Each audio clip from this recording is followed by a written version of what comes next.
bienvenidos y bienvenidas a una nueva edición del Archipiélago Histórico. Mi nombre es Ramón González Arango López y en esta ocasión tengo el gusto de conversar con el doctor Lajos Sasti. ¿Cómo está todo? Lajos Sasti, sí. Perfecto. Sí. Ese apellido es me parece que es checo o Hungría. algo así. No, húngaro. Húngaro. Qué Sí, sí. interesante. Y terminaron en Puerto Rico ustedes. Bueno, mi papá y mi mamá sí, ya ves, es la globalización de los años 50, ¿no? Qué bien, qué interesante. Mire, este episodio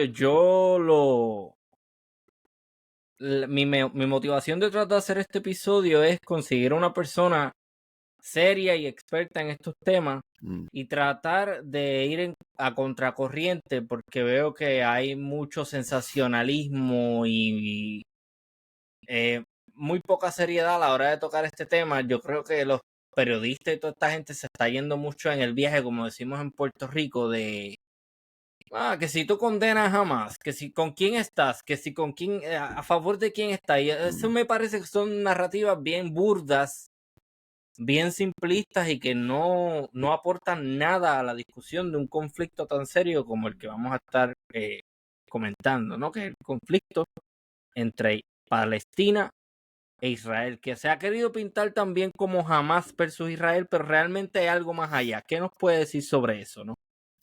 Ya. Bueno, ya saben que la historia realmente no empezó el 7 de octubre pasado con el ataque de Hamas a los asentamientos judíos israelíes aledaños a la Franja de Gaza. Es una cosa que como mínimo habría que remontarse a la guerra de independencia de Israel, el primer conflicto árabe-israelí Ujú, de 1948 y 1949. Claro, el problema también de la coexistencia de los dos grupos, los judíos de la diáspora, que iban a la Tierra Santa, Palestina, a asentarse, perdón, tras la Primera Guerra Mundial o incluso antes, cuando todavía estaba el Imperio Otomano, y la población palestina, que tras la Primera Guerra Mundial habían sido súbditos del Imperio Otomano, ya después de la Primera Guerra Mundial, bajo mandato de la Sociedad de Naciones, el League of Nations, la Sociedad de Naciones, precursora de la Organización de las Naciones Unidas, había un mandato británico, que no olvidemos que la Gran Bretaña venció junto con Francia, Estados Unidos, otros como Italia, pues a las potencias centrales, Alemania, Austria-Hungría, el Imperio Otomano. También estaba Bulgaria como aliada de estas potencias centrales. Rusia había quedado fuera de combate por la guerra civil, el golpe de Lenin, se le llama el Octubre Rojo, realmente fue en noviembre, si consideramos el calendario gregoriano y no el juliano, pero bueno, eso es otra historia. Entonces, pues vamos a ver las raíces, ya que estoy hablando de ese periodo de la Primera Guerra Mundial. Las raíces del conflicto, realmente la culpa diría que la tiene Gran Bretaña, porque durante la Primera Guerra Mundial le prometió al jerife, que era como decir el guardián de la Meca, el lugar más santo del Islam, de la religión musulmana. Hay tres lugares santos, abro paréntesis, la Meca, Medina, también en la actual Arabia Saudita, en la península arábiga, como la Meca, y Jerusalén, que eso también es un tema que hay que tomar en cuenta, el por qué, me adelanto un poco a los acontecimientos, por qué países como Irán apoyan a la causa palestina, porque Jerusalén, en una Palestina mayoritariamente musulmana, pues es la tercera ciudad más santa del Islam, y claro, hay países musulmanes que no querrían que Jerusalén siga permanentemente bajo la custodia de una nación, la israelí, que no es musulmana. Y bueno, la historia sigue por allá porque hay algunos, quizá me adelanto, ujú, disculpen que es un tema bastante complejo, pero hay sí. algunos miembros del gobierno de derecha, extrema derecha, ultrarreligioso de Benjamín Netanyahu, que es el primer ministro israelí, y él no puede gobernar solo con su partido Likud, necesita un gobierno de coalición, algo así como Pedro Sánchez en España con el Partido Socialista Obrero Español, que necesita de el apoyo de otros partidos para poder gobernar. Entonces, parece que hay miembros de esa coalición que desearían que se construya o reconstruya un nuevo templo hebreo en Jerusalén, sucesor del templo de Salomón y del que le siguió después, templo de Herodes, Herodes el Grande, donde Jesucristo predicó y todo, pues que los romanos destruyeron en el año 70 después de Cristo. Querrían construir un nuevo templo, pero ¿qué pasa? Tendrían que hacerlo sobre el complejo de la mezquita de Al-Aqsa, o sea, donde está el Domo de la Roca, esa mezquita que es de domo dorado y que se dice que cubre un trozo de roca, ¿no? Que ahí habría estado el templo de Salomón, parte, ¿no? Y bueno, según la tradición musulmana, para que tengan una idea, si no me equivoco, es que cuando el profeta Mahoma, pues, termina su tiempo en la tierra, lo que tengo entendido es que asciende al cielo al lomo de un caballo blanco desde esa roca cubierta por el domo dorado en el complejo de la mezquita de Al-Aqsa. Ahí al lado está el muro de las lamentaciones de los hebreos o del judaísmo. O sea que es un sitio sagrado para hebreos, para cristianos y para musulmanes. Entonces, claro, hay países musulmanes que no querrían que se destruya ese complejo musulmán para construir un nuevo templo judío. Eso, ahí cierro el paréntesis, pero para que vean lo delicado de la situación desde un punto de vista religioso. Y querría añadir que esa región del Oriente Medio hay que tomar en cuenta algo. Eh, a ver, sí, disculpe. Hay que tomar en cuenta algo que religión, historia, identidad nacional y política se entrelazan y se combinan y se mezclan. Una mezcla muy explosiva que puede ser. Entonces, eso no es solo para los musulmanes, también para el pueblo judío. Y volviendo al tema de la Primera Guerra Mundial, ¿por qué digo yo que la Gran Bretaña tiene culpa en este conflicto árabe-israelí?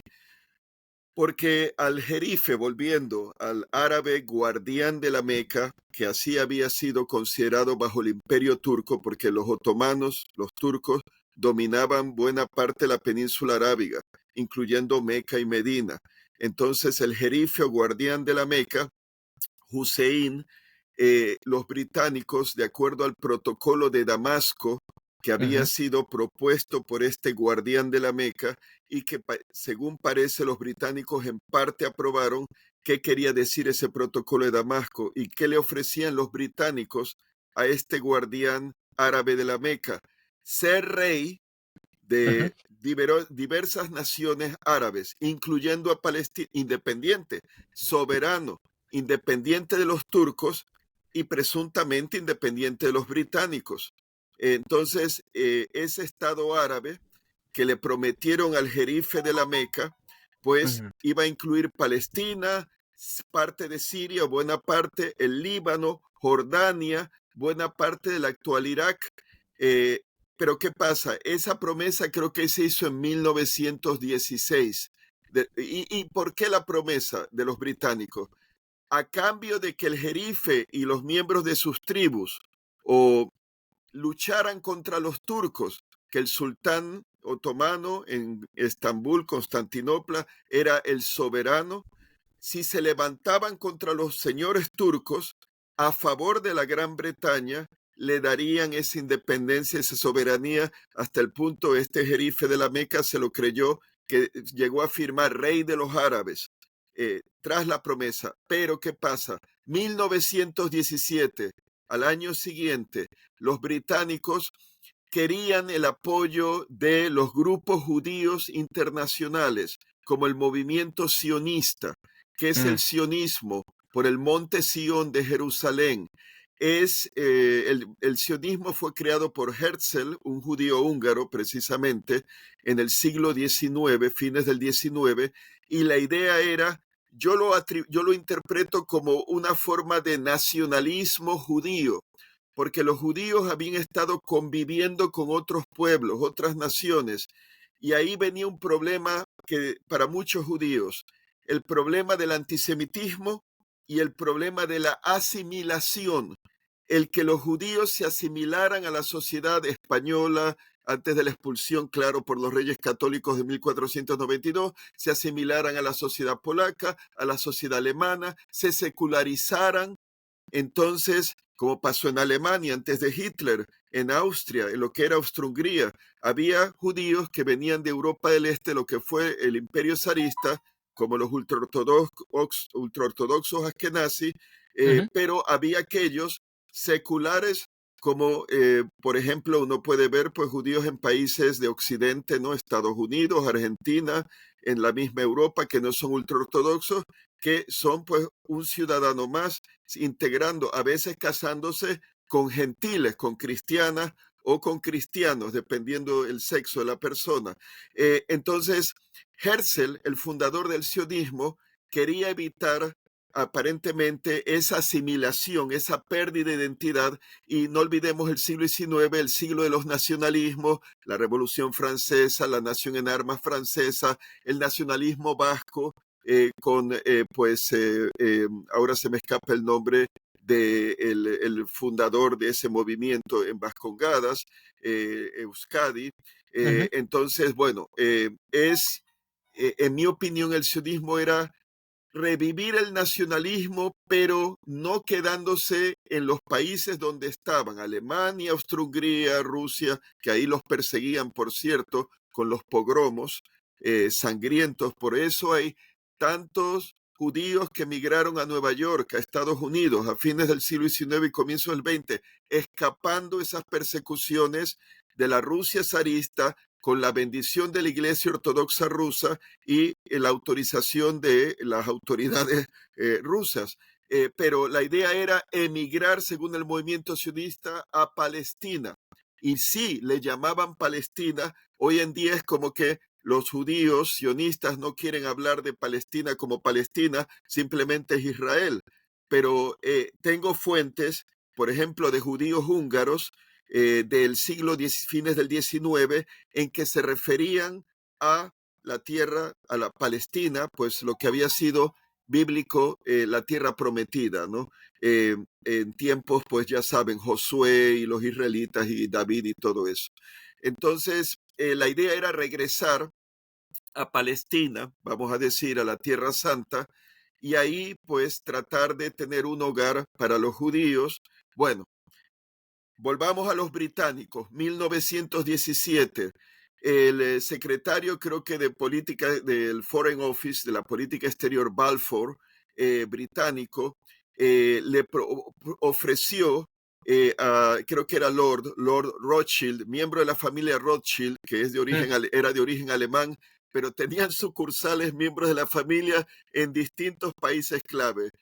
Eran de Frankfurt, creo, originalmente en Alemania, pero los había en Austro-Hungría y fueron ennoblecidos por el emperador Francisco José. No sé si lo hicieron barón. En el caso de los británicos, ahí había también, creo que lo hicieron lord. Bueno, el Rothschild británico era el líder de la comunidad judía en Gran Bretaña. Y Lord Balfour, creo que era Lord Balfour, en su declaración, era una carta dirigida al señor Rothschild, representante de la comunidad judía en Gran Bretaña, les ofrecía un hogar judío, Jewish Homeland, un hogar judío en Palestina, si colaboraban en ayudar al Imperio Británico, a los aliados de la Entente, ¿no? En ese caso, pues Francia, Gran Bretaña, Rusia, se le une, claro, Estados Unidos después, si les ayudaban a derrotar a pues, sus enemigos, las potencias centrales, y en particular en la colaboración contra el Imperio Otomano, ¿no? Los turcos. Y claro, ahí el apoyo, me imagino que habrán pensado, apoyo de opinión pública, apoyo financiero. Les doy un ejemplo. Había un banquero judío alemán que había emigrado a Nueva York en el fines del siglo XIX. Ahí se casó con la hija o heredera de un banquero judío ya establecido en Nueva York, que creo que era de origen alemán. Y este señor, cuyo nombre no recuerdo, llegó a tener mucho poder financiero en Wall Street. Entonces, ¿qué pasa? ¿Qué vengo a mencionar? ¿Por qué menciono esto?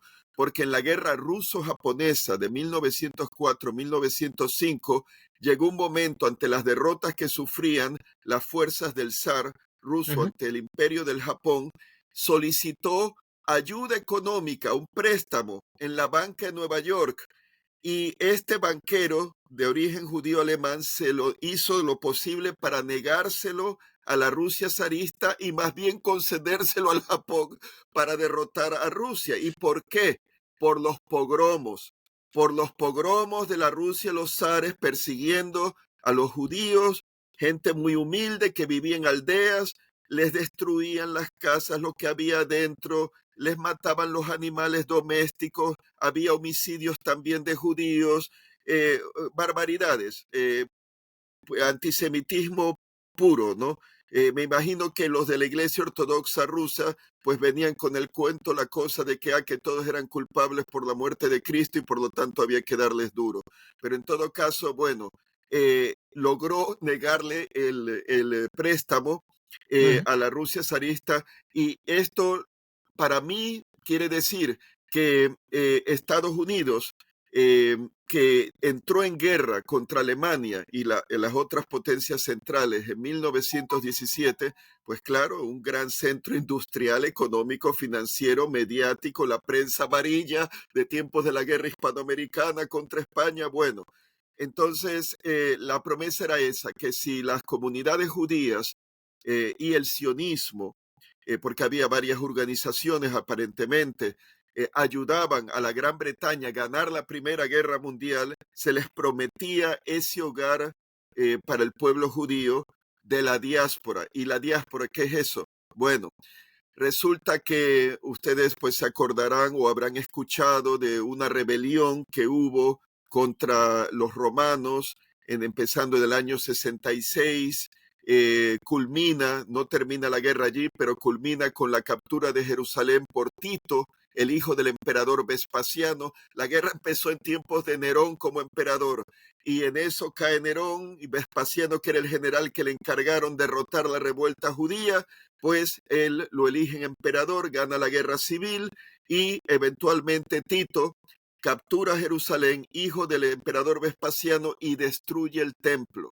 Le prenden fuego. Aparentemente quería preservarlo, pero en el asalto final, que estaba defendido por judíos, celotes, ¿no? Que eran pues ultranacionalistas y querían la independencia, pues entonces se incendia y es la pérdida del templo, ¿no? Del templo de Herodes, en fin, una tragedia para el pueblo judío porque era su principal centro de La culto adoración. y ahí tienen el muro de las lamentaciones. ¿Qué es el muro? Bueno, el muro no era realmente el templo, creo que era de un soporte de la plataforma, ¿no? Donde estaba más arriba el templo, que ya no existe, y como era lo único que quedó del complejo, pues los devotos hebreos van allí a pedirle a Dios junto al muro, porque es como decir, es lo único que nos queda del templo, ¿no? Pero es por eso. Entonces, los romanos esclavizan a muchos, matan a otros, eh, dejan, pues los judíos no los expulsan, tengo entendido, pero hay una nueva revuelta. Hubo otra guerra por el año 110, pero más que creo que en Tierra Santa, en Palestina, fue en Libia, en Chipre, en Egipto. Bueno, fue otro tema. La guerra final fue contra el emperador Adriano por el año 135, empieza después de Cristo. Y Adriano les provocaba, ponía, por ejemplo, una cabeza de chancho, que es un animal impuro, sobre una de las puertas de acceso a Jerusalén. Fogonó pues a los judíos que había allí todavía. Se alzan, una guerra sangrienta. A los que no mataron y esclavizaron, los expulsaron para que no causaran problemas de alzarse, desarraigándolos de su tierra, de la tierra prometida, ¿no? Según la Biblia. Que no olvidemos que había sido la tierra de Canaán. Y ahí quiero abrir paréntesis, porque para los judíos creyentes, la Biblia es un libro no solo religioso, bueno, es un libro religioso, pero combinado con la historia de una familia, la familia de Abraham, e incluye la toma de la tierra de Canaán por Josué y los israelitas. Y ahí se celebra la caída de Jericó.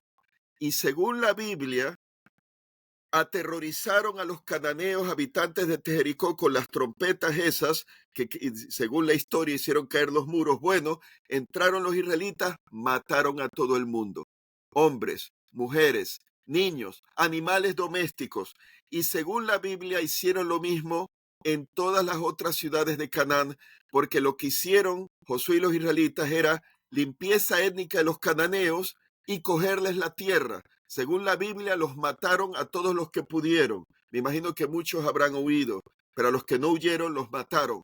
¿Qué es lo que hizo Hamás el 7 de octubre de este año? Hizo en pequeño, con 1,400 víctimas, incluyendo animales domésticos, lo que Josué y los israelitas hicieron.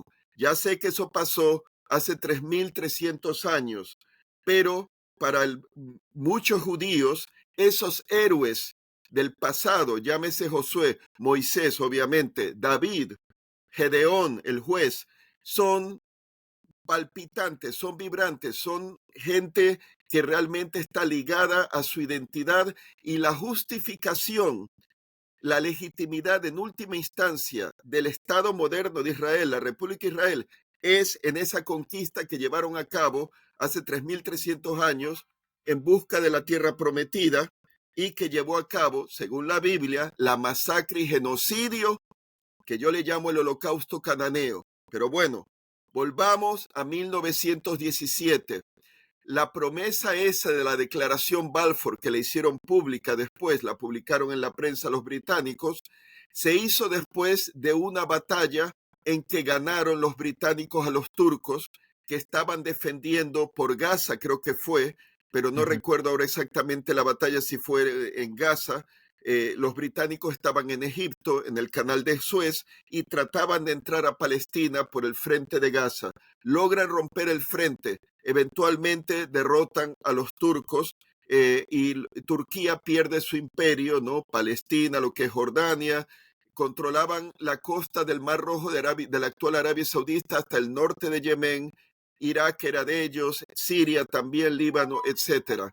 Eso también, abro paréntesis, no habría que descartar la posibilidad de que el presidente turco Recep Tayyip Erdogan, que los griegos despectivamente lo llaman neo-otomano, como un revisionista a favor de lo que fueron las glorias del Imperio Otomano. Puede que haya, yo sí creo que hay algo de verdad en eso. No Erdogan acaba de decir que los de Hamas, que es la hermandad musulmana palestina, que es la hermandad musulmana, creo que nació en Egipto, movimiento político religioso, que lo que busca es una república islámica, tipo república islámica iraní, solo que ahí son chiitas y los de la hermandad musulmana son suníes.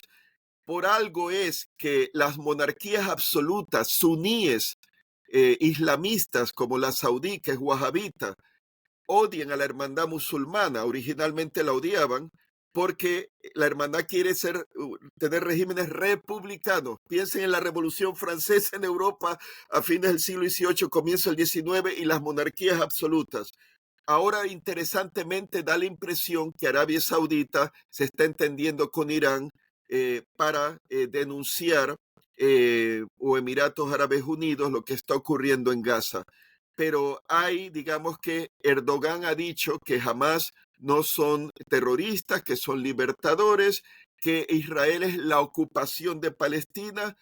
Me pregunto, y es mi especulación, ¿acaso sería que Erdogan, recordando que Gaza fue del Imperio Otomano y que los británicos causaron todo el lío, porque claro, por la declaración Balfour se vieron comprometidos tras la Primera Guerra Mundial, cuando la Sociedad de Naciones, antecesora de la Organización de las Naciones Unidas, obviamente la Liga o Sociedad de Naciones fracasó con la Segunda Guerra Mundial, no pudo impedir la paz, después crearon la Organización de las Naciones Unidas, pero que como le dieron un mandato a la Gran Bretaña y Winston Churchill, que después fue primer ministro, estuvo a cargo de ese mandato inicialmente, recuerdo que le habían preguntado algo con relación, si bien recuerdo, a Winston Churchill sobre, bueno, cuándo se decidiría el futuro de Palestina.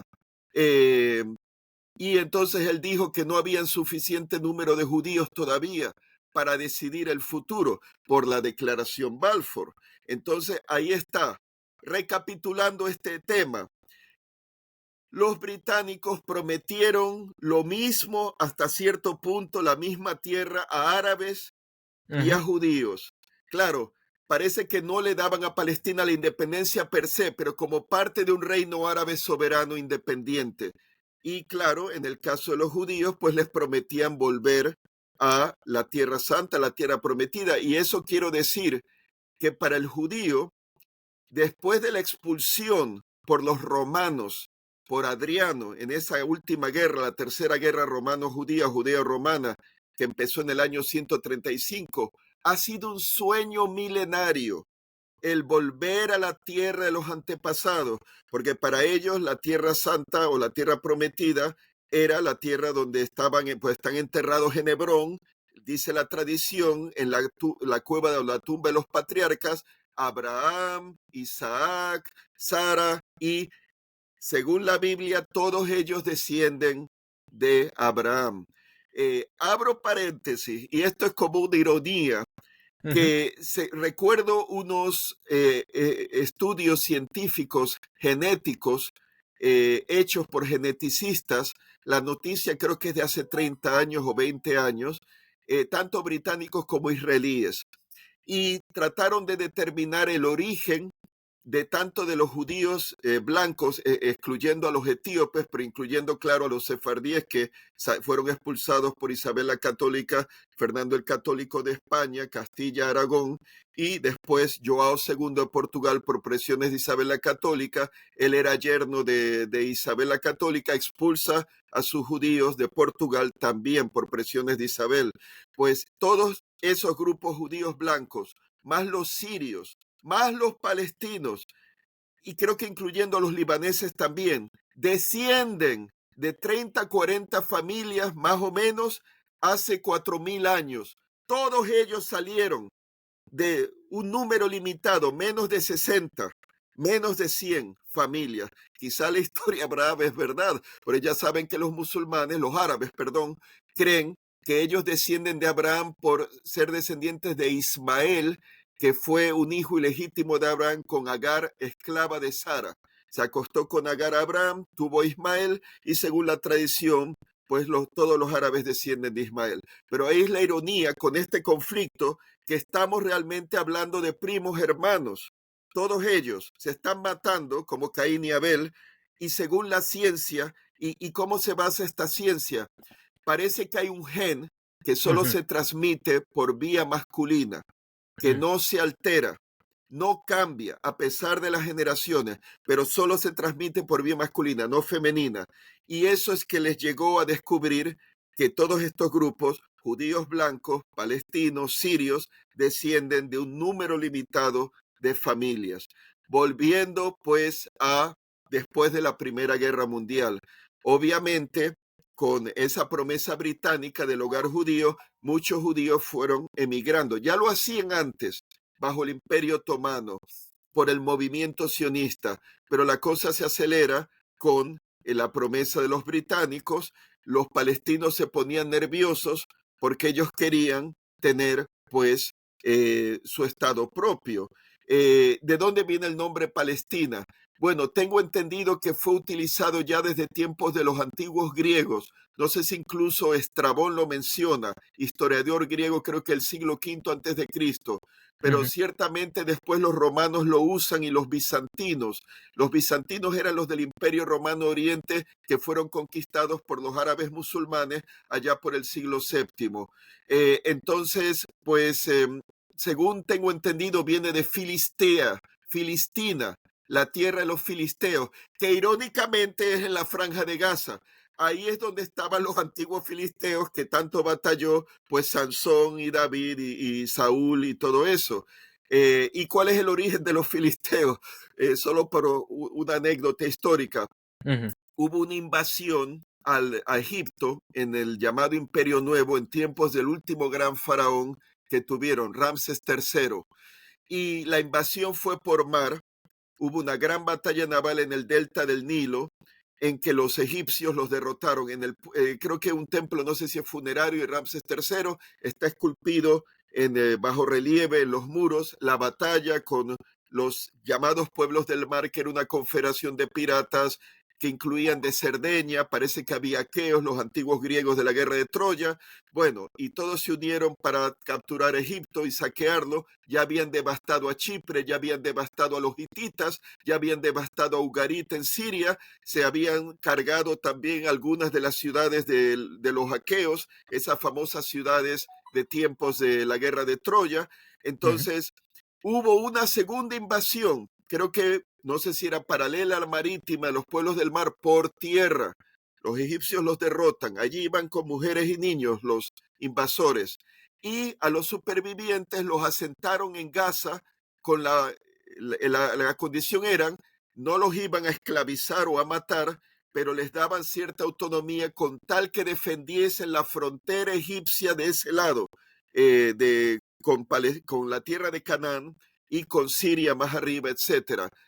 Según parece, podrían haber sido los filisteos aqueos, antiguos griegos, que vinieron con la invasión.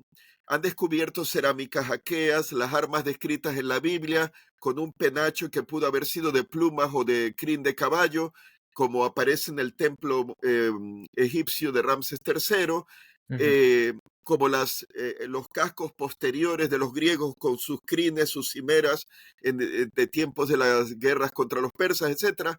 Bueno, es especulativo, no se sabe si eran de origen aqueo, pudieron haberlo sido, pero en todo caso ese es el origen de los filisteos y podríamos decir que Gaza ha sido una zona de conflicto desde el comienzo de la historia de Gaza como tierra filistea, porque hasta Alejandro Magno capturó Gaza y creo que la destruyó porque les resistió, eran fieles a los persas. Bueno, los británicos pues no definían el estatus final de Palestina, en eso viene el régimen de Hitler. Y incluso el régimen de Hitler inicialmente promovía la emigración judía alemana para librarse de los judíos a Palestina, pero llegó un momento en que ya no lo hacían porque querían matarlos a todos. Entonces ya no les permitieron salir para escapar, ¿no? A América, Estados Unidos o a Palestina. En eso viene la guerra mundial, el holocausto, 6 millones de judíos asesinados por el régimen de Hitler alemán, y los supervivientes, al ver lo que había pasado, que tampoco los querían, porque también hubo colaboracionistas que colaboraron con los alemanes para deportarlos en Francia, en Hungría, en Italia, en Holanda. Hay una teoría que la pobre chica esta, Ana Frank, que era una judía alemana, sus padres habían huido a Holanda de Alemania y allí les cogió la Segunda Guerra y quien los delató, pero no está probado, fue un holandés.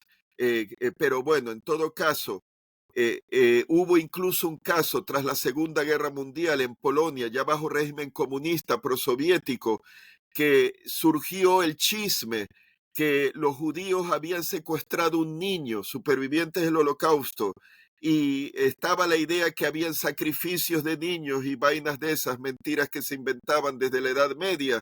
ujú. Entonces hubo un pogromo ya en la Polonia comunista, mataron a unas cuantas personas, no recuerdo el número, le prendieron fuego al refugio donde estaban y los que sobrevivieron ya decidieron tirar la toalla, Europa no era para ellos, irse a Palestina. Entonces, esa es una cosa, no solo huir de la persecución, pero el sueño milenario. Se dice que Cristóbal Colón, la familia de su madre eran españoles judíos huidos a Italia de los pogromos que hubo en el siglo XIV, antes de Isabel la Católica. Hubo grandes persecuciones por algún fraile fanático que empezó a predicar contra ellos, matanzas, muchos se convirtieron para que no los mataran, otros huyeron. Colón sabía español, antes de ir a España, es la teoría que igual su familia materna eran. Y él habla de volver a la casa, al hogar. Parece que era Jerusalén. O sea que había un sueño milenario muy poderoso. Pero por otro lado, Palestina ya estaba ocupada por los palestinos. En todo caso, los descendientes de la población que quedó allí después que los romanos expulsan a los judíos en el siglo segundo. Entonces, es su tierra y hay que considerar que los judíos que han, la mayor parte, que han ido a vivir a Palestina antes de la guerra de independencia de Israel de 1948 y los que vienen después hasta el día de hoy, son de otras partes, de Estados Unidos, de Argentina, de Rusia, de Ucrania. No son de allí, pero claro, es el deseo de los antepasados de la tierra, además de vivir entre ellos, que no haya otra nación, otro gobierno antisemita o que los quiera asimilar a otra cultura. Entonces ellos ya tienen pues su propio país como lo habían tenido soberano en tiempos del reino de Israel y después de Judá, que Nabucodonosor, los caldeos, pues destruyen el templo de Salomón, allá creo que por el siglo séptimo antes de Cristo. Los asirios habían destruido el reino de Israel más al norte, en la zona de Galilea, porque se habían dividido entre el reino de Israel y el reino de Judá, y los asirios se llevaron a las 10 tribus, de ahí lo de las 10 tribus perdidas de Israel, se los llevaron parece que a Mesopotamia, ahí se habrán asimilado y desaparecieron su identidad, ¿ve? Entonces, para el judío es muy importante como una forma de su identidad preservar su propio lugar, vamos a decir. Pero volvemos al mismo problema. Ya la tierra estaba ocupada y ellos, desde el punto de vista de la autodeterminación de los puntos de Wilson, que derrotaron pues a Austria-Hungría, Alemania, la autodeterminación de los pueblos y la descolonización, pues los palestinos querían su Estado. Entonces, ¿qué pasa? Había un plan de 1937, plan A o plan B de los británicos, de dividir a Palestina, una parte costera, por donde está Haifa, Tel Aviv, independiente, judía, o el Estado judío, la mayor parte, incluyendo el desierto del Negev, y pues Cisjordania y Gaza para el Estado palestino, y Jerusalén iba a ser un territorio internacional en vista de que pues sigue siendo tan disputado, ¿no? Entonces, ese plan no prosperó. Había un plan de la ONU que le daba más territorio a Israel del que le daba el plan británico de 1937. El problema es que había sionistas que querían quedarse con todo. Y entonces hubo una masacre, la masacre de Deir Yassin, de abril de 1948. Los británicos todavía estaban en Palestina. Y entonces dos grupos terroristas judíos, el Irgun y la pandilla de Stern o Stern Gang, van al pueblo de Deir Yassin y matan a más de 200 palestinos civiles. Era una aldea. Eh, Según testimonio de los palestinos supervivientes, llegaron a las chicas escolares, a unas las violaron y las mataron, a una niña pequeña la partieron en dos, a los bebés recién nacidos que cogieron los descuartizaron los terroristas judíos con cuchillos de carnicero. No hablen solamente de Hamás, y no justifico a Hamás, no lo justifico, es un crimen de guerra. Josué lo hizo, sirve de inspiración. ¿Y por qué estoy tan obsesionado con Josué? Israel desarrolló armas nucleares porque tuvo tantas guerras con los árabes que querían acabar con Israel para que fuera un Estado palestino independiente. La primera guerra, conflicto árabe-israelí, la independencia de Israel, 1948-49, la guerra de Suez, por el canal de Suez, 1956, coincidiendo con la revolución húngara de 1956 contra el gobierno comunista, estalinista y el régimen de Khrushchev soviético. Después la guerra de los 6 días, 1967, en que el Estado de Israel lleva a cabo un ataque preventivo, dicen ellos, porque dicen que los árabes les iban a atacar primero, y capturan Cisjordania, capturan Jerusalén Oriental, que es la famosa ciudad antigua de las murallas, medieval, que es donde estuvo la ciudad de los romanos de tiempos de Jesús y todo, y antes de Salomón. Capturan Gaza, que la tenía Egipto, la había ocupado Egipto tras la guerra de independencia de Israel para proteger a la población palestina de, pues, de Gaza, con la independencia de Israel que se hizo pues a sangre y fuego. Y la otra guerra fue de Yom Kippur de 1973. Entonces, Israel desarrolló armas nucleares y desarrolló misiles balísticos de 3 generaciones, Jericó 1, Jericó 2 y el actual Jericó 3, que se dice que es un misil balístico intercontinental de 11.000 kilómetros y pico de alcance, que podría llegar incluso a la costa este de Estados Unidos.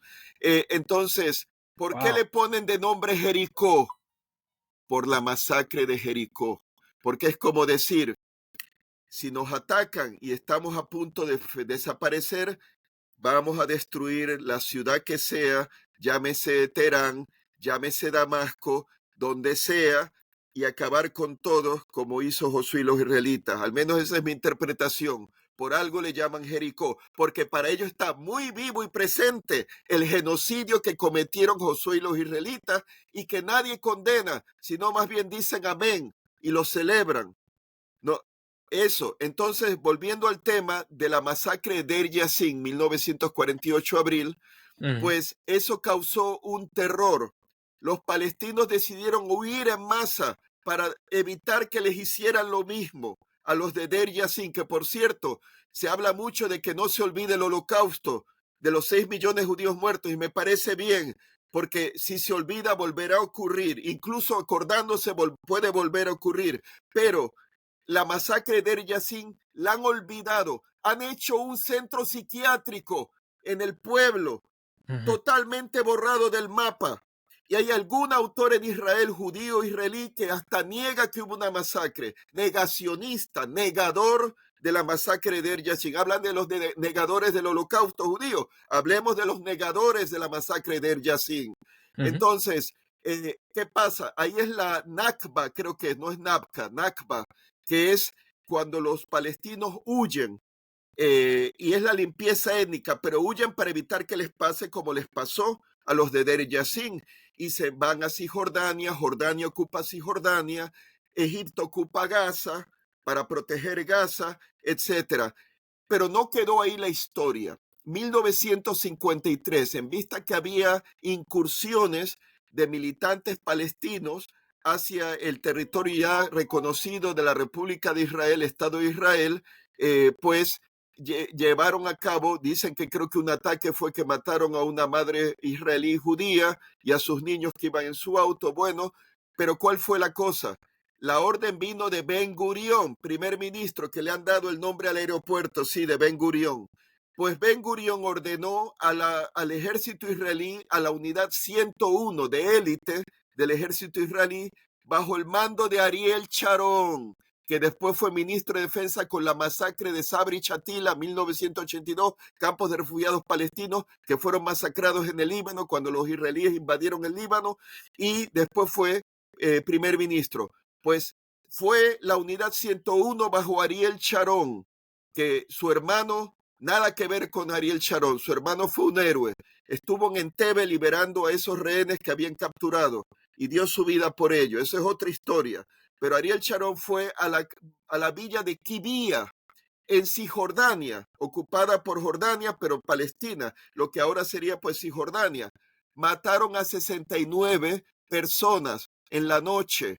2/3 partes mujeres y niños, como en Gaza, que ahora 2/3 partes de los muertos creo que son mujeres y niños de los bombarderos de los judíos israelíes. Mataron 2/3 partes, eran mujeres y niños. Destruyeron 45 casas, las demolieron, una mezquita y una escuela. Ariel Sharon y Ben Gurión le nombran un aeropuerto. ¿Por qué ellos se olvidan de eso? Y hablan como que todo empezó con el ataque de Hamas del 7 de octubre de este año. No, no empezó allí, empezó más atrás. Y no lo justifico, pero tienen que recordar y reconocer las cosas que se han hecho. Entonces, Sabri Chatila, otra masacre, por la guerra civil que había en el Líbano, en parte porque había pues milicias, tengo entendido las milicias falangistas cristianas, Ujú, no querían a los palestinos refugiados. Estaba la OLP, la Organización para la Liberación de Palestina, allí. Y bueno, pues Israel interviene para acabar con la OLP, estaban los sirios también. Bueno, entonces, pues llegaron los israelíes a tener control y guardar dos campos de refugiados palestinos, Sabra y Chatila.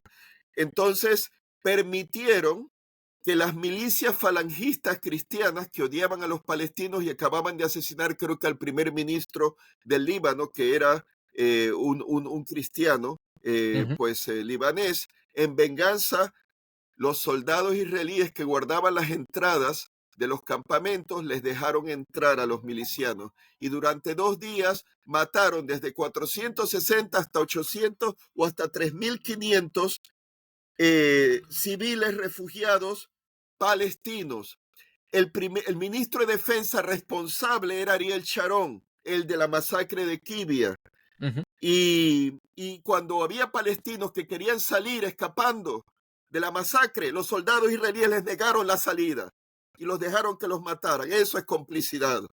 ujú, Entonces, se sorprenden de lo que ocurre cuando bombardeaban Gaza, porque esto creo que esta última guerra es la número, no sé, sexta, séptima, ¿no? Desde el 2007 han estado bombardeando los israelíes a Gaza de tanto en tanto. Hubo una ocasión pasada en que había civiles israelíes, judíos israelíes, que ponían un sofá a una distancia de Gaza y como viendo una película, comiendo pues palomitas o lo que haya sido, disfrutando cómo destruían las casas de Gaza, el domicidio. Ese es un término que no sabía, pero el domicidio es la destrucción de viviendas civiles, de edificios civiles por una fuerza militar.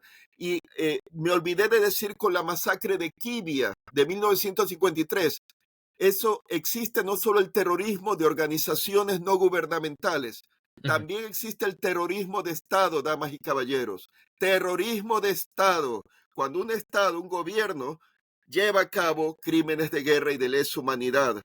Entonces, lo que está ocurriendo en Gaza, con 7.700 civiles muertos, muy lamentable los 1.400 israelíes que murieron. Y sí creo que hayan decapitado a bebés y a civiles. Lo creo porque la maldad humana es capaz de todo y la venganza.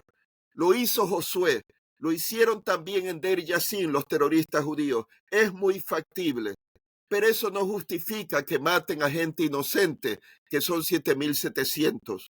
Entonces, volviendo al tema pues hay mucho de qué hablar. La solución debería ser dos estados.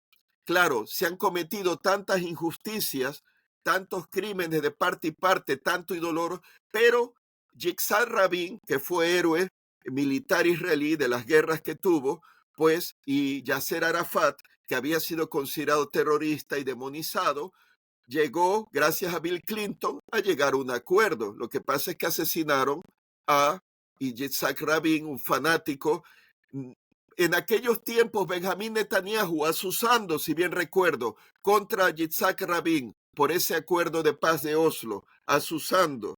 Entonces asesina a Yitzhak Rabin. Después es curioso, Arafat muere eventualmente después de haber sido bombardeado su residencia, ahora se me escapa el nombre, por Ariel Sharon, que fue elegido primer ministro en las elecciones que siguieron a la muerte de Rabin, si no me Ujú, equivoco, al asesinato de Rabin, pues, pues él termina muriendo enfermo en París, pero científicos suizos hicieron pruebas, tengo entendido, examinaron su uniforme, ¿no? Su vestidura, hallaron restos de polonio 210, el mismo isótopo radiactivo con que presuntamente Putin y los rusos envenenaron a envenenaron a Litvinov, el ex agente de la FSB, que había sido guardaespaldas de uno de esos oligarcas rusos, Berezovsky, que había ayudado a Putin al principio en tiempos de Yeltsin, pensando que lo podía manipular.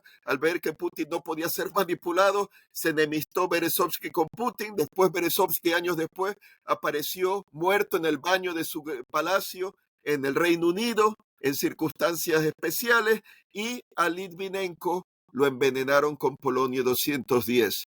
El valor en isótopo equivalentes en según aquella época a 30.000 libras esterlinas de veneno radioactivo. Bueno, dicen que hallaron restos de polonio 210 en la ropa de Arafat. Entonces así se lo sacaron de encima. Eso es otra historia también. Así que el actual gobierno de Netanyahu no va a apoyar una solución pacífica de dos estados. Tendría que haber un gobierno para la política israelí de izquierda laborista, que quiera la paz.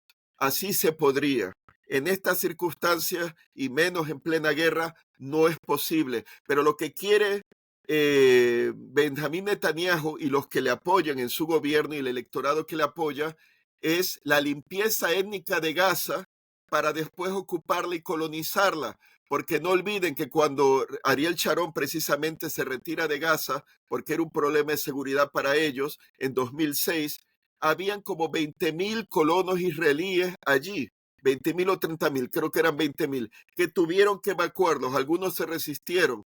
Bueno, los que se resistieron creo que fue en el Sinaí, por los acuerdos de Camp David, un acuerdo de paz que firmó Egipto con Israel en tiempos de primer ministro Menachem Begin, Anwar Sadat, presidente de Egipto, que por eso Sadat después pagó con su vida. Lo asesinaron los islamistas porque lo consideraron traidor al Islam, a la causa árabe, por haber firmado un tratado de paz mediado por Jimmy Carter, presidente de Estados Unidos, los acuerdos de Camp David, 1979. Por cierto, según el coronel, creo que, ¿cómo se llama? El primer nombre, bueno, apellido McGregor, fue entrevistado por Tucker Carlson, ese que estuvo en Fox News antes, ¿no? Y dijo hace unos días que hay 100.000 tropas egipcias del lado de Gaza.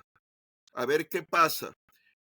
Un miembro de Hezbollah, que quiere decir Partido de Dios, es un partido político, fuerza militar y organización social libanesa, chiita, aliada de Irán, mantenida por Irán. Jamás es similar. La llaman terrorista, pero realmente es un partido político con mucho apoyo en el pueblo palestino. Es una fuerza militar, sí. Hay fuerzas militares que cometen crímenes de guerra, no olviden Hiroshima y Nagasaki. Unos lo hacen ametrallando, otros lo hacen con bombas atómicas o bombas de precisión. Lamentablemente, perdonen mi ironía, pero es que es así. El resultado final es la muerte de civiles. Hamas es una organización política, un partido, una organización militar y social, porque dan en tiempos de paz pues servicios de guardería, de jardín de infantes, escuelas, servicios de ayuda social, etcétera. Entonces, pues ese clérigo de Hezbollah, el partido, la organización esta libanesa, considerada así, terrorista por Estados Unidos, por Israel, por miembros de la Unión Europea, lo mismo con el caso de Hamas, pues llegó a decir que Israel tiene 5 divisiones en Gaza y hay 3 divisiones israelíes guardando la frontera de Galilea al norte con Líbano. Pero hasta hoy incluso han habido intercambio de cohetes de artillería de Hezbollah contra Israel y misiles antitanque. Se dice que Hezbollah, según creo que un ex jefe de la inteligencia israelí, sería 10 veces su fuerza la de Hamas. Se dice que Hamas tiene en Gaza 40.000 hombres armados. En el caso de Hezbollah, entonces, ¿qué serían? ¿400.000? Tienen, eso sí, 100.000 cohetes de artillería, 100.000 apuntados a Israel. Algunos de ellos son guiados. Irán les apoya. También están las Popular Mobilization, las fuerzas de movilización popular o las unidades de movilización popular, que son milicias chiitas musulmanas iraquíes, aliadas de Irán, y que han amenazado con intervenir a favor de Gaza. ¿Podrían acaso atacar desde las alturas del Golán, desde Siria, que las reclama todavía, las alturas del Golán, Siria, aliada de Hezbollah, aliada de Irán, aliada de Hamas? Así que, según escuché, hubo un ataque de cohetes de artillería de Hamas contra Dimona, que es una población israelí en el desierto del Negev, al sur, donde está el reactor nuclear de Dimona, que dicen que en los bajos hay varios niveles bajo tierra donde secretamente fabrican las armas nucleares los israelíes. Entonces, Yemen del norte, Ansarolá, que es una milicia chiita yemení aliada de Irán, tiene misiles crucero y drones kamikaze que han intentado atacar a Israel, solo que un destructor americano en el Mar Rojo los ha derribado. Según una fuente pro-iraní, ahora no sé si era Al-Manar, que es libanesa pro-Hezbollah, o no sé si era Hispan TV, que es iraní, o Press TV, que es iraní en inglés, hubo un ataque negado por Israel contra una de las islas de la costa de Eritrea, en la parte sur del Mar Rojo, que Sí, en el dicen que los cuarto. israelíes tienen una base para monitorear los movimientos iraníes en apoyo a los yemeníes de Ansarolá, de Yemen del Norte, que no sé si habrán escuchado, están en guerra con musulmanes suníes, yemeníes, apoyados por Arabia Saudita, por Emiratos Árabes, etcétera. Es una guerra religiosa. Al-Qaeda de la península arábica está allí también, en el este de Yemen. Yo diría apoyado por Arabia Saudita, pero esa es mi opinión. Entonces, esa base fue atacada y decían que un oficial de alto rango israelí murió en las Islas Dalak, allí de Eritrea, en el Mar Rojo, antes del estrecho de Bab el Mandeb o las Puertas del Llanto, que es el estrecho que da acceso del Golfo de Yemen, Océano Índico, al Mar Rojo. Entonces, pues no sé qué más añadir, dime tú ahora. Bueno, mire, realmente para las personas que no conocen sobre este conflicto, básicamente aquí la idea principal es que, y es un tanto obvia, pero hay que decirlo como quiera, esto es una región sumamente problemática Mm. y hay muchísimas perspectivas y muchísimos ángulos que están todos peleando. Algo que se me ocurre que quizá ilumina a mucha parte de la audiencia que no está familiarizada con estos temas. ¿Cuál es la diferencia entre los suníes y los chiitas, que son ambos musulmanes? Bueno, sí, la diferencia surgió no mucho tiempo después de la muerte del profeta Mahoma, en el siglo VII después de Cristo, y básicamente los suníes son la mayoría de los musulmanes del mundo, que son más de 1.000 millones, viene de Al-Suna, la tradición. Sería como el equivalente a la Iglesia Católica, y los chiitas, una mala comparación, pero equivalentes a los evangélicos protestantes. Eso sí, los chiitas tienen clérigos, tienen una jerarquía clerical que no tienen los suníes, con ayatolas, gran ayatola, etcétera, ¿no? Y bueno, consideran que hay unos imanes que debieron de haber, líderes religiosos, que debieron de haber sucedido al profeta Mahoma, pero que simplemente se le opusieron los enemigos de estos imanes, que serían los primeros suníes, y entonces esperan pues la venida, ambos grupos esperan la venida de su Mesías, que es el Mahdi, y bueno, pues no sé si es el imán Hussein, no soy experto, lamentablemente, en la teología.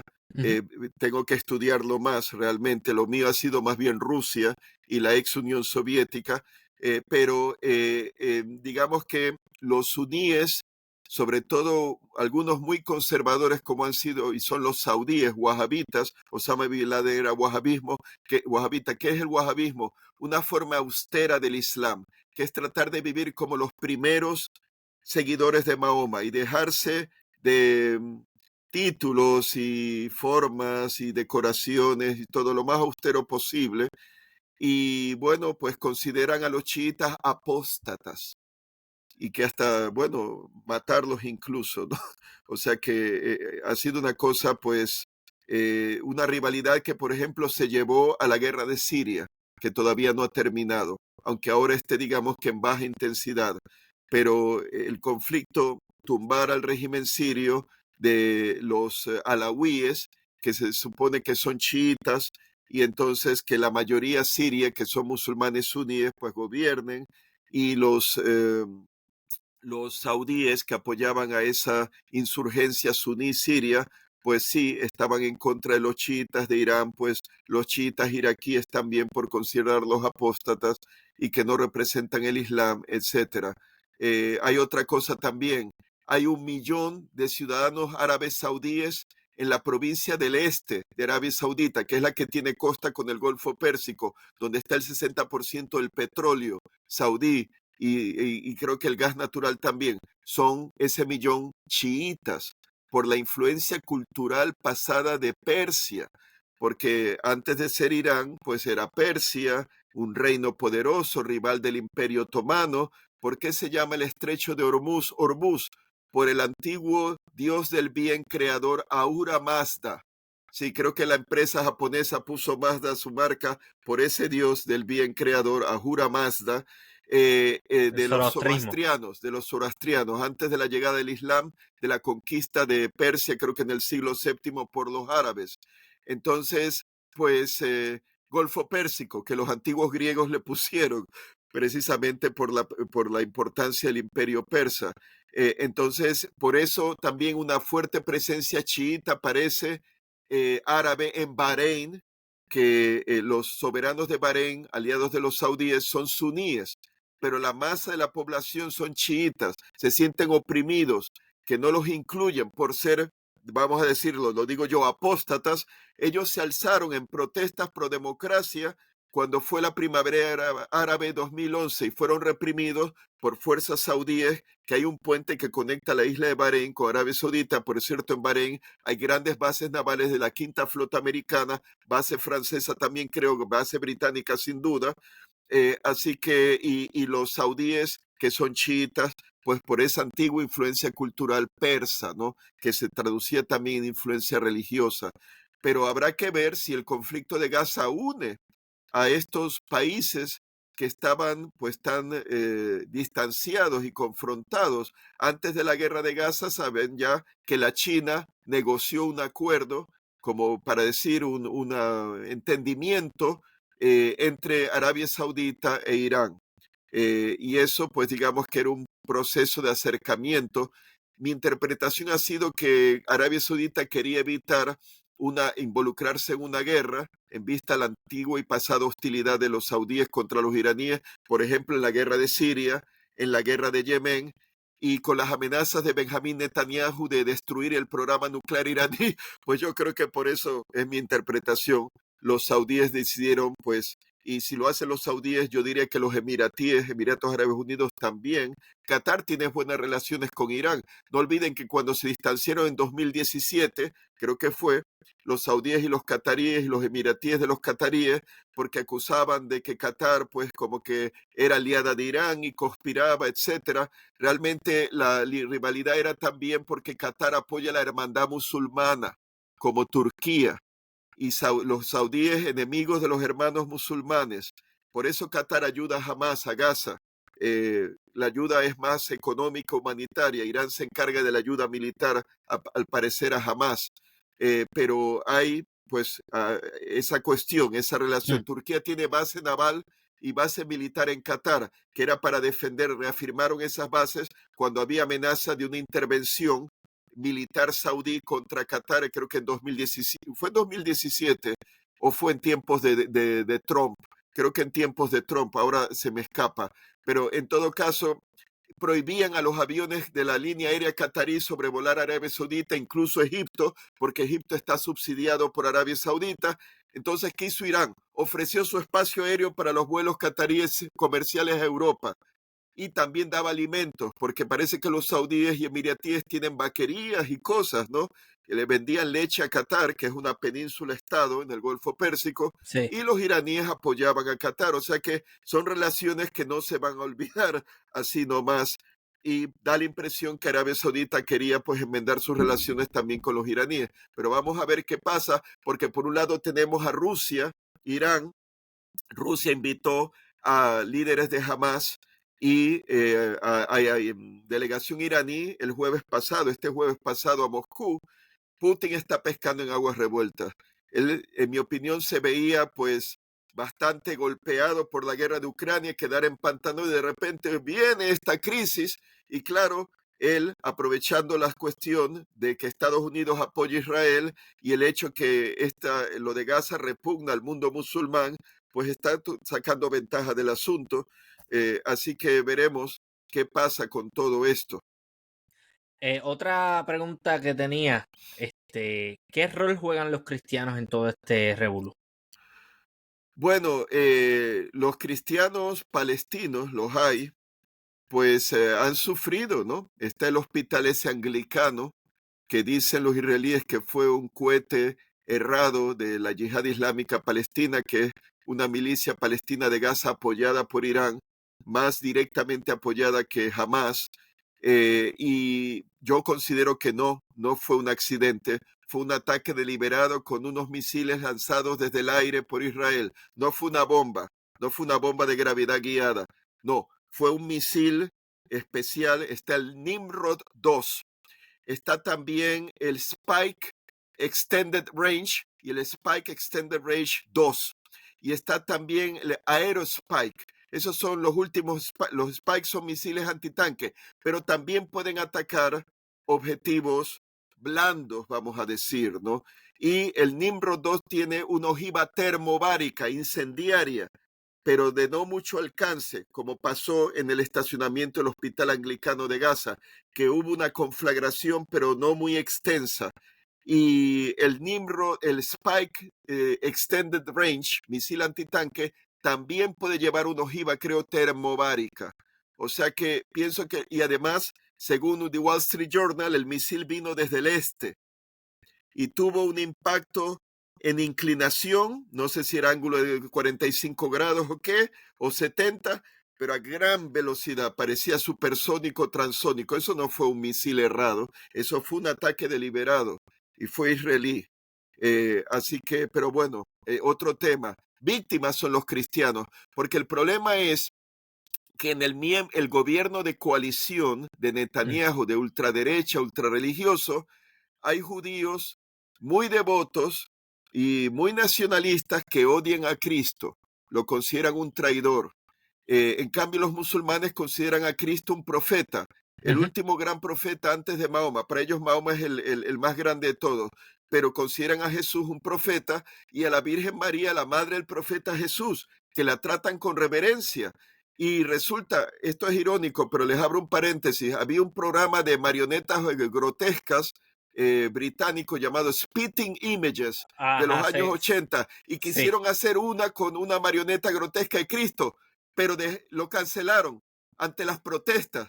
¿Y quién protestó? No fueron los cristianos, fueron los musulmanes, y como temían atentados terroristas. Entonces, pero ya ven, o sea que, eh, claro, hay tipos como Estado Islámico que son anticristianos y los quieren matar por ser cristianos, pero hay musulmanes que son devotos del Islam y consideran al cristianismo, a los cristianos como a los judíos antes de todo este conflicto, la gente del libro, la gente de la Biblia, del libro, que todos los profetas del Viejo Testamento son también considerados por los musulmanes.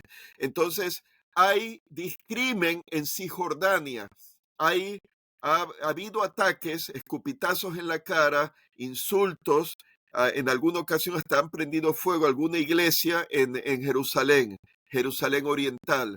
Hay judíos que odian a Cristo. No todos son así, pero hay algunos que sí. Incluso tengo entendido que un ministro del gobierno de Netanyahu llegó a decir que eso de escupir a los cristianos es una tradición judía. Así que la mujer de Arafat, tengo entendido, escuché que era cristiana. Entonces, Belén, allí, pues, la población de Belén, donde nació Jesús, pues hay mucho cristiano y los palestinos que guardan el santuario son cristianos. Hubo el caso de un pobre palestino, no sé si medio paralítico, que era guardián del lugar de la iglesia y la Natividad, que en uno de los alzamientos palestinos, una de las intifadas, un soldado israelí, un francotirador le disparó, creo, y lo mató. Entonces, existen esos abusos por parte de judíos que son no solo antimusulmanes furibundos, pero anticristianos a rabiar. Y Mm, vuelvo y repito, no son todos, pero los hay, como hay, pues musulmanes fanáticos que matarían a todos los cristianos que pudieran, o incluso a todos los judíos. Hay judíos que matarían o destruirían los símbolos cristianos de poder hacerlo, porque consideran a Jesús un traidor, y claro, todo lo que vino después, las persecuciones de la iglesia, etcétera, la expulsión de los judíos de España, bueno, muchas cosas, ¿no? Lamentablemente. Así que, pero los cristianos jugarían un papel pequeño y hay una comunidad de cristianos ortodoxos en Palestina, están los cristianos católicos también, los franciscanos que guardan el Santo Sepulcro, o sea que son los que menos. No sé cuántos son, si son 12%, 15 los palestinos, pero es una comunidad que lo que tengo entendido es que incluso, igual me equivoco, pero la impresión que tengo es que incluso jamás no se mete y no persigue a los cristianos palestinos, porque todos son palestinos. Lo que quiere jamás es la liberación de Palestina, que ahora es Israel, no olviden, el actual Israel es el Lebensraum, el espacio vital de los judíos de la diáspora, como fue prometido el hogar judío por los británicos, y que sobre Palestina crearon Israel de la misma forma que la tierra de Canaán era el Lebensraum, el espacio vital de Josué y los israelitas, que allí, al acabar con los cananeos, crearon encima lo que después fue, bueno, lo que era la tierra prometida para que después se creara Israel, el reino de Israel, a eso me refiero. Sí. Entonces, eso. Hay una minoría judía de la que no se habla mucho, pero es una minoría judía que está en contra del Estado de Israel y del sionismo. Y son generalmente, no recuerdo cómo es que se llama el término, ultra Son ortodoxos, ¿no? ultraortodoxos, sí. Sí. Resulta que consideran al Estado de Israel una blasfemia, Ujú. porque según ellos el Mesías tiene que volver. Los judíos no creen que Jesús es el Mesías y consideran para el cristiano Jesucristo es el Mesías, pero los judíos esperan al Mesías todavía. Entonces, esos judíos ultraortodoxos consideran que no, que se han adelantado, que solamente debe establecerse como reino del Mesías, pero cuando venga. En cambio, hay judíos ortodoxos, no diría ultraortodoxos, judíos creyentes, pero nacionalistas, que consideran, incluso creo, el que fue amigo de Trump, que fue el embajador de Estados Unidos ante Israel en tiempos de Trump, que Ujú. fue abogado de Trump, judío de Nueva York. Entonces, él creo que participó en un meeting cuando era embajador en que había una reproducción del templo, de un nuevo templo judío que se construiría después de demoler, claro, el complejo de mezquitas de Al-Aqsa en Jerusalén. Entonces, bueno, yo no soy experto en judaísmo. Me imagino que algunos creerán que tiene que haber un nuevo templo para que venga el Mesías. Lo que sí Ok. les digo es que hay evangélicos, americanos evangélicos, cristianos evangélicos fundamentalistas, que consideran que apoyan a Israel incondicionalmente, y una razón es porque consideran que tiene que haber un Estado de Israel para que venga Jesucristo, que Jesucristo vuelva a la tierra. Y tiene que haber, algunos incluso piensan, hay que construir un nuevo templo, cristianos evangélicos, para que Jesús venga. Pero Mm. es su creencia. Eso lo han inventado ellos, claro. Es invento de esa gente. Ahora, podría ser que sí, que en el judaísmo haya gente que crea que tiene que haber un nuevo templo de Jerusalén para que su Mesías venga. Ok. Entonces, hay esa cuestión, sí. Lo último que escuché era que había unos pozos petroleros en Siria controlados de facto por los Estados Unidos siendo atacados. ¿Qué sabes sobre eso? Sí, bueno, resulta que, bueno, me gustaría con ello terminar porque mi mamá creo que me está esperando, tengo que Ujú. atenderla, pero si quieres después de lo del pozo de petróleo, una última pregunta. Claro. Hay un yacimiento en Al-Omar, en el noreste de Siria. Estados Unidos en tiempos de Obama se metió ilegalmente en Siria al ver que las fuerzas insurgentes sirias, apoyadas por Estados Unidos y aliados como Israel, como Turquía, como Jordania, Arabia Saudita, etcétera, etcétera, pues Qatar, Emiratos Árabes estaban siendo derrotados, pues deciden intervenir sobre texto, y yo creo que Estado Islámico, el grupo terrorista, fue creado por Ujú. los americanos para crear una excusa para intervenir en el norte de Siria. Había que combatir al Estado Islámico, crearon una coalición de países, de miembros de la OTAN y otros como Australia, para atacar al Estado Islámico y una excusa para intervenir y armar a los grupos kurdos sirios en las fuerzas democráticas sirias, que incluyen también a árabes sirios de la zona del noreste de Siria, lo que enfogonó, como diría en Puerto Rico, a los turcos, porque los turcos eran aliados de los Estados Unidos contra el gobierno sirio, pero querían al parecer quedarse con el norte de Siria para acabar con los kurdos, porque consideran que los kurdos de Siria apoyan al Partido de los Trabajadores Kurdos, el PKK, que es considerado terrorista por los turcos y los americanos, etcétera, y que quieren, es un partido comunista, marxista, kurdo, que quiere la autodeterminación. Hablan que quieren una autonomía para los kurdos de Turquía. El Kurdistán no es soberano en ningún lugar, pero los kurdos que hablan una lengua indo-irania, como el iraní, el persa, el farsi, como el de Tayikistán, como el de los talibán, ¿cómo se llaman? El grupo mayoritario en Afganistán, se me escapa ahora de dónde vienen los talibán. Bueno, pues esos hablan lenguas indoiranias, emparentadas con las lenguas indoeuropeas. Entonces, los kurdos no tienen un estado soberano, lo que tienen es una región autónoma kurda en Irak, pero la mayor parte del Kurdistán está en el noreste de Turquía. Hay otro trozo en Irán y hay el trozo de Irak, que es una región autónoma, pero que es parte de Irak, y está el norte y noreste de Siria.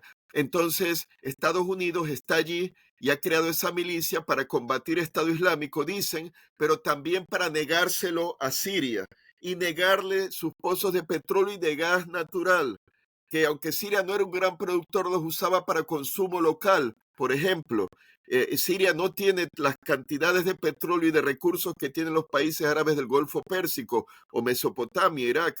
Entonces, le niegan esos recursos a Siria y Estados Unidos los vende. Un gasoducto fue atacado recientemente junto con las bases americanas de Irak, de Mesopotamia y de Siria, que administrado por Conoco, empresa americana.